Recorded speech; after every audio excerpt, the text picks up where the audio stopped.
They're loud and obnoxious. They like music that rhyme. They're a fraction of the population, yet commit half the crime. Who are they?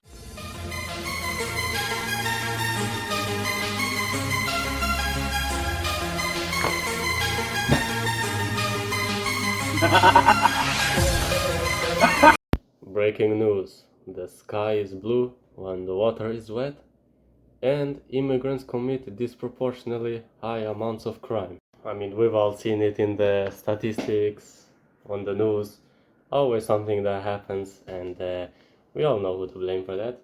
But I'll break it up in a few countries, so I'm only gonna include Denmark, Norway, Sweden, and Germany.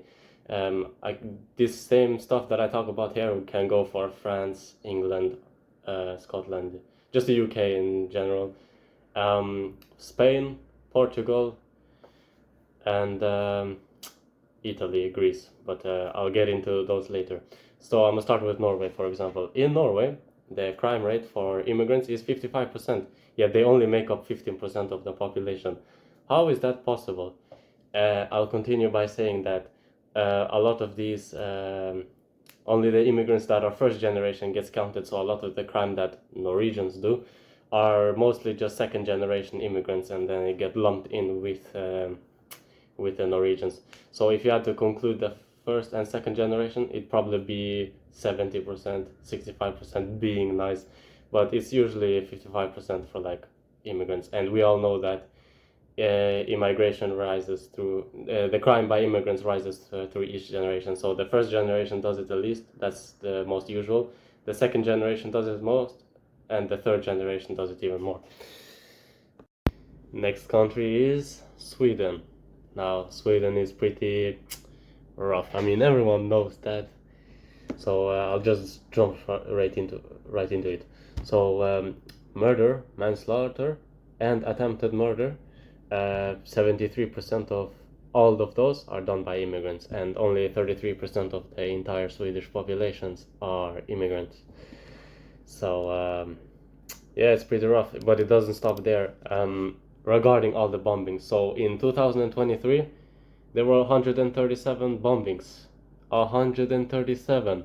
That's crazy, in just 1 year. And as of 2025, only in January there was already 30 bombings, and they were done by migrant gangs that are there shooting each other, bombing each other, and so on.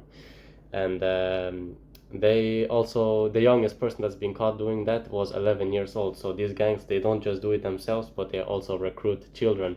They have no issue having child soldiers in the Middle East and Africa, and when they migrate to Sweden, I guess they also have no issue using child soldiers in Sweden too. Next country is Denmark. So pretty much the same story, although this is probably the mildest one because they have a lot more controlled immigration, in my opinion. So I'll just cut to the numbers instantly.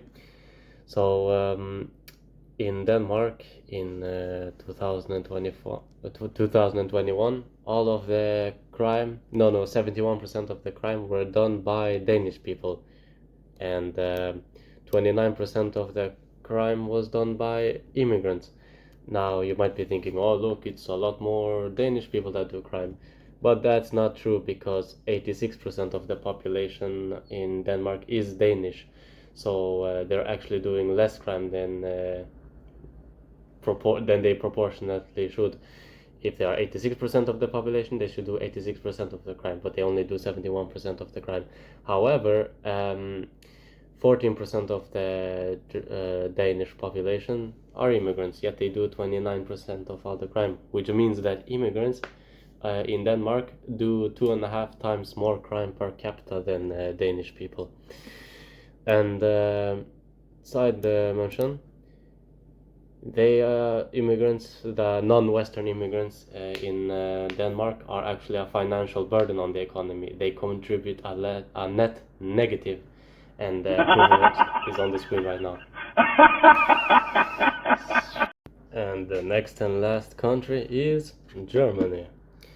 It's probably the second worst one. I believe Sweden is the worst one in this list, but again, I'll cut right to the numbers.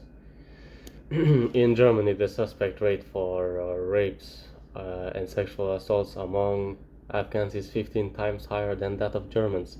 So it's 15x for Afghans, 12x for Northern Africa, and 11x for the rest of Africa. I'll continue.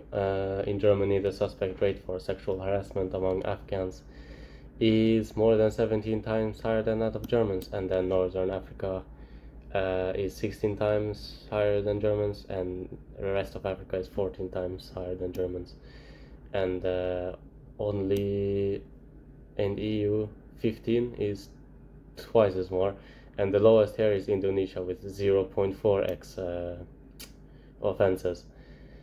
In Germany, the suspect rate for sexual infractions on minors among Afghans is 6 times higher than that of Germans, 5 times in Africa, and 6 times in Northern Africa, and Indonesia again being the lowest at 0.3x. In Germany, the suspect rate of pimping among Maghreb nationals is 7 times higher than that of Germans. So the highest here is 7x for Maghreb and 3x for the rest of Africa. On the Afghan and German, it's the same, just 1x. And in EU 15, it's 2 times, and in Indonesia, it's 0. So Indonesians don't have any pimps in Germany. In Germany, the suspect rate of forced marriages among Afghans is 120 times higher than that of the Germans. And Syria, it's 79 times more. Turkey, it's 29 times more. Maghreb, 18 times more. Africa, 8 times more. EU 15, 3 times more. And Indonesia surprised me here because they kept a relatively low profile on here, but they are 17 times. That's pretty crazy. Now I'm just gonna refute some points. Some people will see all this proof because I proved everything in the video.